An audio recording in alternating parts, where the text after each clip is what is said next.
Hello everyone, welcome to my YouTube channel. It's 5 in the morning, and where we are going? Collecting What Eastern white cedars and maybe some other stuff. Let's go! See you at the next.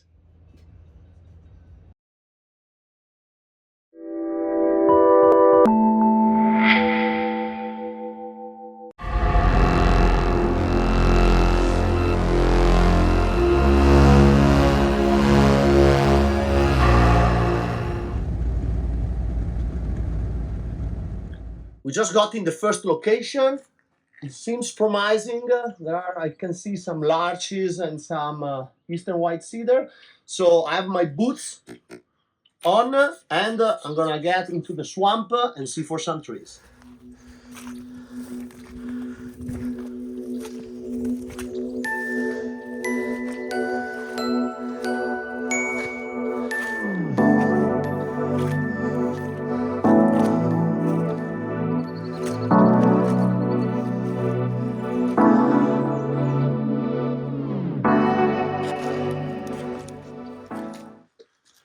So now we are walking in the woods to check another location. What we're looking for is some swamp that get dry during the summer season, and so the tree have a stressful life, and they create nice shapes and forms. You can see here there are larches, there are beautiful Eastern white cedar, and this is the trees we are looking for.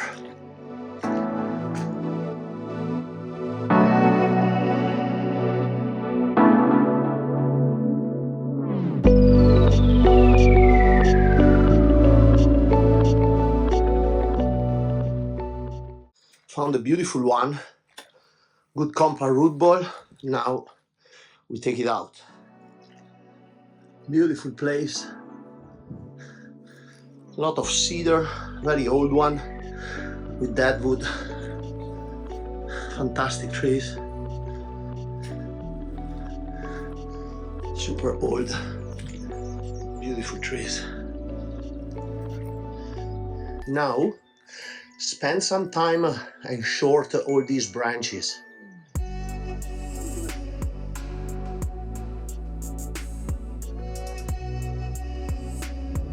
Woo. And now all the trees are in the car. We are happy. Are you happy? Yeah.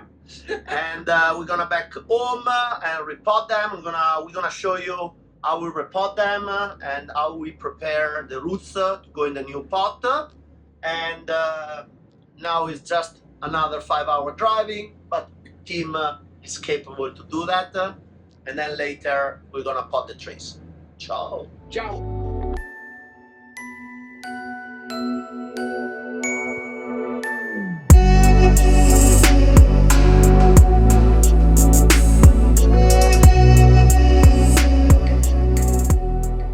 Just unload all the trees from the car. They have very good root balls. And now the next operation before potting them with the power washer, we're gonna remove all the dirt from the roots.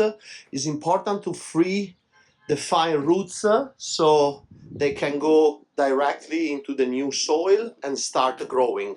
And this will help the trees to be strong and to survive.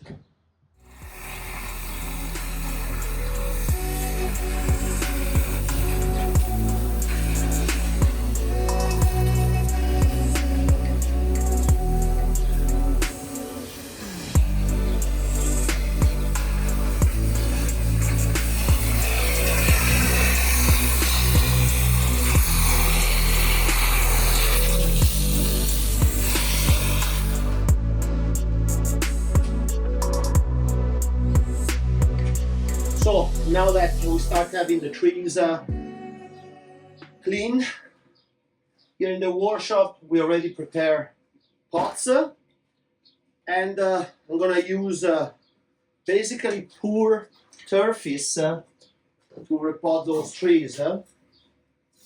Turf is, we find out in these years of collecting Eastern White-Cedar, is very good to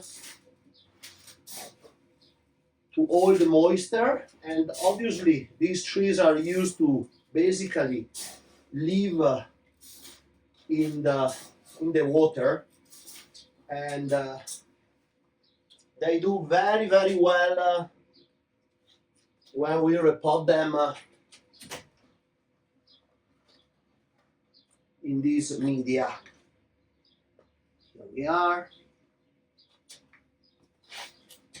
Always anchor very well the trees in the pot, so there is no movement while you're gonna move them around. My advice for this tree, always put them in shade after collection, and they will really recover very fast. They have a pretty good root ball with a lot of fine roots, because as I said, they are almost a natural air layer, because what they do in nature, they shoot a couple of roots basically to help them standing in that kind of a layer of moss and dirt on top of the water in the swamp, and then around the base they develop a fairly good amount of fine roots. This is a beautiful one with a very nice deadwood, beautiful twist. Okay, and now I can finish up putting surface all around. What I normally do, I work for layers to be able to have soil very well all around the roots and not leaving any oxygen sac. Put the first layer, push it down very nicely. All the soil will go and fill the spaces. And as I said, having the roots clean really help the tree to recover very fast. I will show you later some of the trees we basically collected a few years ago and a couple of last year. You will see how strong they are in a very short amount of time. My advice is always let them grow, keep them moisture, because as I said, they like humidity. Keep them moisture, and when they will start shooting, you'll see now they have a kind of this yellowish color. This is because the pH and lack of nutrients in the swamp. But as soon as they will start feeling the surface, they will start shooting out beautiful dark green foliage. And that moment will be good time for a good fertilization, like fish emulsion or kelp, to have a good amount of nitrogen to help them grow stronger. As you see, I do always the outer part, so all the soil can stick between the roots. Put another layer on top. Here we are, another tightening of the anchors, just for extra safety. Very good. And then at the end, a good deep watering to really get a lot of moisture inside of the root ball, and then the tree will go and will be stored in shade, partial shade. Let's say a couple of hours of sun during the morning, and then shade the rest of the day.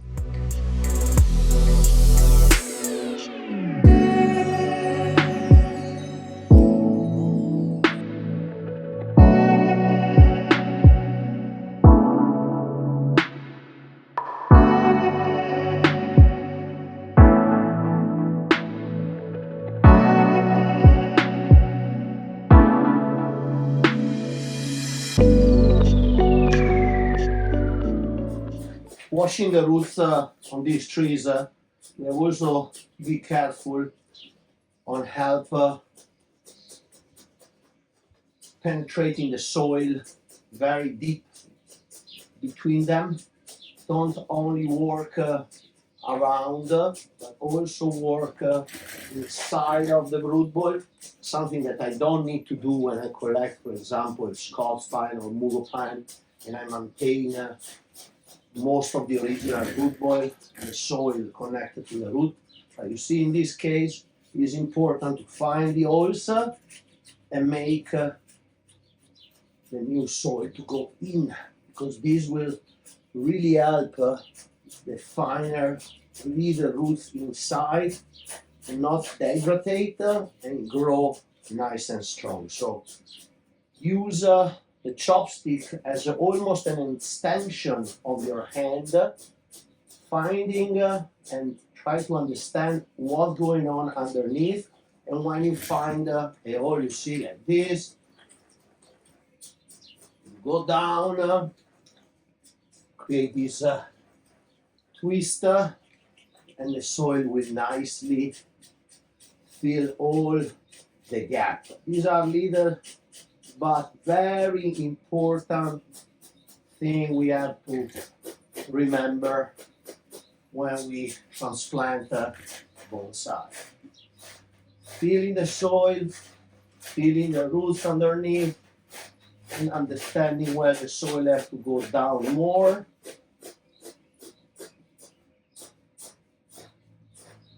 Here is another pocket. There we go.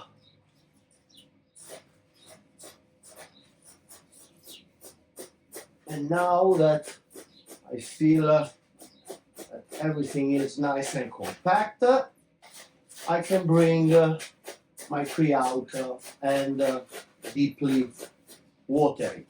I will never let this Eastern White-Cedar to dry out all the way. I will always keep this soil moisture, and this will help the trees to recover and flash out very fast and root very fast. So in a year they will be already nice and strong. Very important.